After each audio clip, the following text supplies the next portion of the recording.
Show సరిపోదా శనివారంలో ఇప్పుడు ఖైదీ cinema Chiranjeevi గారికి పెద్ద బ్లాక్ బస్టర్ హిట్. అదే గెటప్స్ తో మేము ఇప్పుడు చేయబోతున్నాము కామెడీ స్కిట్ అంటూ మన ముందుకు వచ్చేస్తున్నారు bullet Bhaskar and chiefs. Let's welcome them.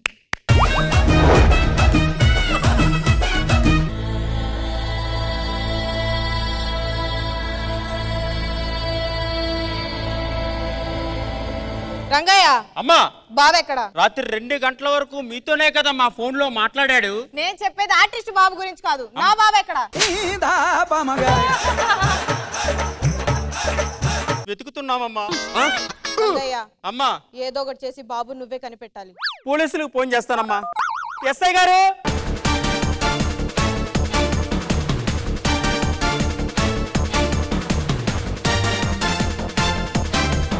ఇంతకీ నీ ప్రాబ్లం ఏంటి? మా బాబుని కనిపెట్టాలి. నీ బాబు వయసు ఎంతో చెప్పు. తప్పిపోయినప్పుడు 5 సంవత్సరాలు. మరి ఇప్పుడు ఓ 25 ఉంటాయి. నీ బాబు తప్పిపోయినప్పుడు మీ ఆయన వెతకుండా ఏం చేస్తున్నాడు? ఆయన దానికన్నా ముందే చనిపోయారమ్మా.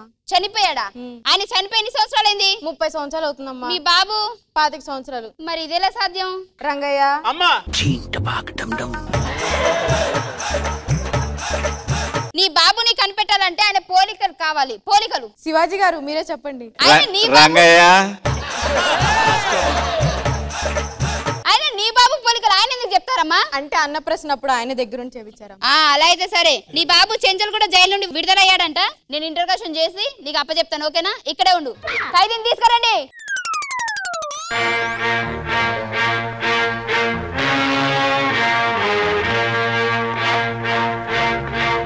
పేడ దొక్కితే బయట దుడ్చుకొని రా. మొత్తం మీద గబ్బు గబ్బు చెయ్యొద్దు.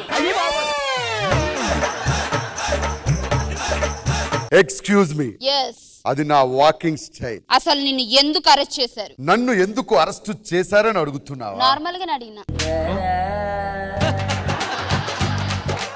మీరు చేసిన చిన్న నేరం చలికాలం వస్తుంది కదా మంటేసుకుంటే అరెస్ట్ చేస్తారా?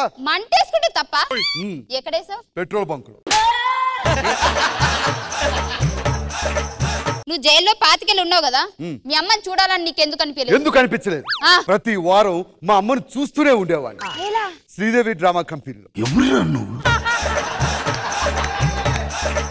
సర్లే గాని జైల్లో 3rd డిగ్రీ ఎప్పుడు తీసుకున్నావు? ప్రతి శుక్రవారం మాకు 3rd డిగ్రీ ఇచ్చేవారు. ఎలా? Non stop Nookaraju, rocket Raghava, auto Ram Prasad వీళ్ళు ముగ్గురు స్కిట్లు చూపించి ఎంత బాధ పెట్టేవారో తెలుసా? ఏం మాట్లాడుతున్నావురా?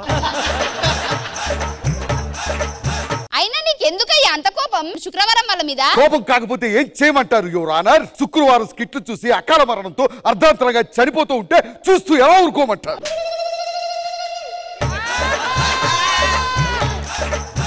అందుకే వాళ్ళ మీద పగ తీర్చుకోవడానికి జైలుకి వెళ్ళా. అయినా నువ్వు జైలుకి రావడం ఎంత పెద్ద మచ్చ తెలుసా? నీ మీద పడ్డ మచ్చతో పోలిస్తే నాది మచ్చే కాదు యువర్ ఆనర్. అయినా వాళ్ళ ఇంట్లో పరిస్థితి ఎలా ఉంటుంది శుక్రవారం వాళ్ళది? అసలు నీకేం తెలుసు? ఆంధ్రప్రదేశ్ జనాభా 5 కోట్లు, తెలంగాణ జనాభా 4 కోట్లు. మొత్తం ఈ 9 కోట్లలో శుక్రవారం స్కిట్లు చూసి ఎంతమంది ఏడుస్తున్నారో తెలుసా? అసలు రాఘవ్ గారు ఇంటికి వెళ్తే వాళ్ళ ఆవిడ భోజనం ఎక్కడ పెడుతుందో తెలుసా? రామ్ ప్రసాద్ ఇంటికి వెళ్ళి ఎన్ని రోజులైందో తెలుసా? సరే నీకేం కావాలి ఇప్పుడు? నేనే ఆ తల్లి కొడుకుని మర్యాదగా ఆస్తులు పంచండి. సరే సంతకం పెట్టి ఇక్కడ పెట్టు. పెట్టు. నాది వేలుముద్ర.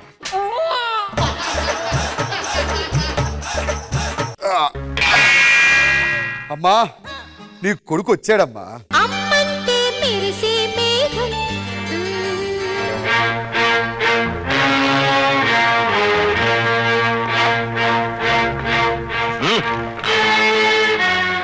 కాశీకి పోయాడు, కాశా మనిషి అయిపోయాడు అనుకున్నారా?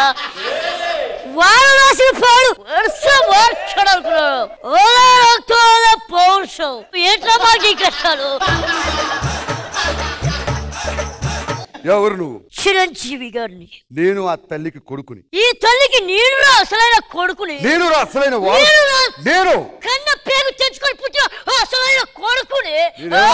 రోడ్ తెచ్చుకొని పుట్టాను. నేను పేగు తెచ్చుకొని పుట్టా. ఒక్క నిమిషం ఆగండి, నేను చెప్తాను ఎవరు కొడుకు. నిన్ను ఏ సెక్షన్ లో అరెస్ట్ చేశారు? నన్ను బి సెక్షన్ లో అరెస్ట్ చేశారు. ఎందుకు? క్లాస్ రూమ్ లో కూర్చుంటే అరెస్ట్ చేశారు.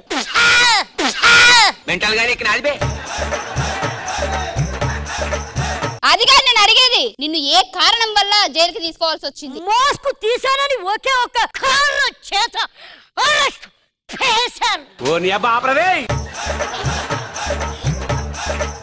లాస్ట్ అండ్ ఫైనల్ ఒక్కటే క్వశ్చన్, దీనికి ఆన్సర్ కరెక్ట్ గా చెప్పకపోతే నీకు ఇచ్చి పడేస్తా. ఏంటి? ఇంతకి జైల్లో నువ్వు ఏం చేసేవాడివి? రాళ్ళు పట్టుకునేవాడిని.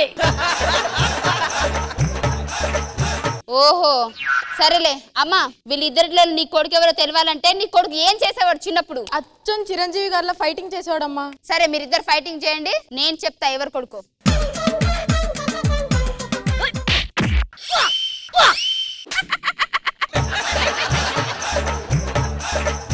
శబాష్.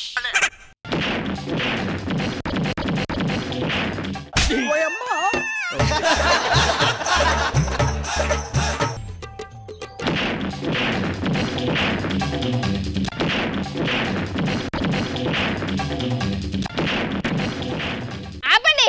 చూసావా, నేను కూడా చిరంజీవిగా ఫైట్ చేసి. నేను చిరంజీవి గారిగా ఫైట్ చేస్తా. అమ్మా నా మాటని, ఇద్దరు చిరంజీవి గారి లెక్కన ఫైట్ చేసిరు, ఇద్దరికి ఇచ్చి పడేసి ఆస్తి. రండి. అమ్మంటే మెరిసే మేఘం,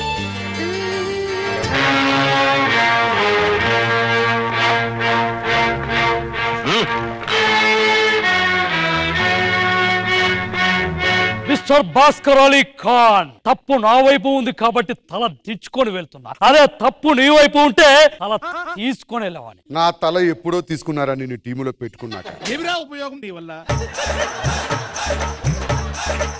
సరే జైలుకి ఎందుకు వెళ్ళావు? ఒక అమ్మాయి ఆపదలో ఉంది కదా అని చెప్పి జస్ట్ చైన్ లాగా తీసుకెళ్లి నన్ను అరెస్ట్ చేశారు. ఏ చైన్ లాగా? తన మెడలో ఉన్న చైన్ లాగా. అమ్మా అమ్మా నేనే నీ కొడుకుని. నేనే నీ కొడుకుని. ఏయ్, ఈ తల్లికి నిజమైన వారసుని నేనే. ఆపండి. చిన్నప్పుడు నీ కొడుకు ఏం చేసేవాడు చెప్పమ్మా? వద్దన్న పచ్చిమిరపకాయలు తెగ తినేవాడమ్మా చిన్నప్పుడు. పచ్చిమిరపకాయలు తీసుకురండి రా. అనయ్య, మా కన్న వయసులో పెద్దవాడివి, ముందు పుట్టినవాడివి, నువ్వే తినా మిరపకాయలా? నిజంగా నేను చిన్నప్పుడు ఇవి తినేవాడినా? అవును బాబు.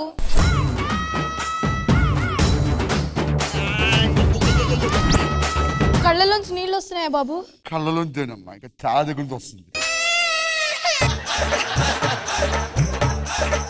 వీడి కళ్ళలో నీళ్ళు వస్తున్నాయంటే వీడే నా కొడుకు.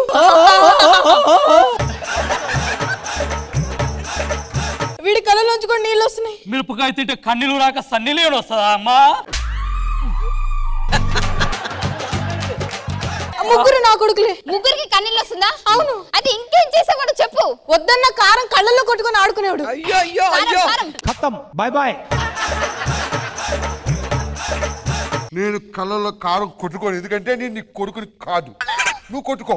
నేను కావాలంటే రాళ్ళు కొట్టుకుంటాను కానీ కారం పొడి మాత్రం నా వల్ల కాదు. నేను మీ కొడుకుడు కాదు కాదు కాదు. ఇదంతా నాకు తెలుసురా. ఈ నాటకం అంతా బయట పెట్టాలని ఇలా చేశాను. అయినా చిన్న పిల్లలు తప్పిపోయిన వాళ్ళ ఇంటికి వెళ్ళి నేనే వారసుని ఎంతమందిని మోసం చేశారా మీరు? అందుకే ఈ స్కెచ్ చేశా. Your under arrest. పదండి. ఓకే. నాకంటే కొంచెం హైట్ ఉంది, వెయిట్ ఉంది. నేను చిరంజీవి అంటే ఒప్పుకున్నాను. నువ్వెలా ఒప్పుకున్నారా? గ్రాఫిక్స్ లో మేనేజ్ చేస్తాను. మరి నువ్వు ఎడిటింగ్ లో తీసేస్తారనుకున్నా. నువ్వు అడిగిన అడగకపోయినా తీసేస్తాను. ఇలాగైతే ఎలాగన్నా స్టోరీ మళ్ళీ రిపీట్ అయినా స్టోరీ దెబ్బకు మళ్ళీ నువ్వు తానా తందానా ఇల్లన్నా ఎట్లా నీకు చెప్పాలన్నా తెలిసి తెలియక శివాజీ గారు చూడు భాస్కర్, చాలా బాగుంది. క్లైమాక్స్ చాలా బాగుంది. అందరు బాగా చేశారు. నైస్. భాస్కర్ గారు కాన్సెప్ట్ కొత్తది, బాగుంది. క్లైమాక్స్ బాగుంది, but otherwise it was nice. Thank you. Bullet Bhaskar and team కి మీరు ఇవ్వబోయే scores. Ma'am let's start with you. Shivaji గారు. The judges Bullet Bhaskar and team ki scores 18 out of 20. Good job guys, good job.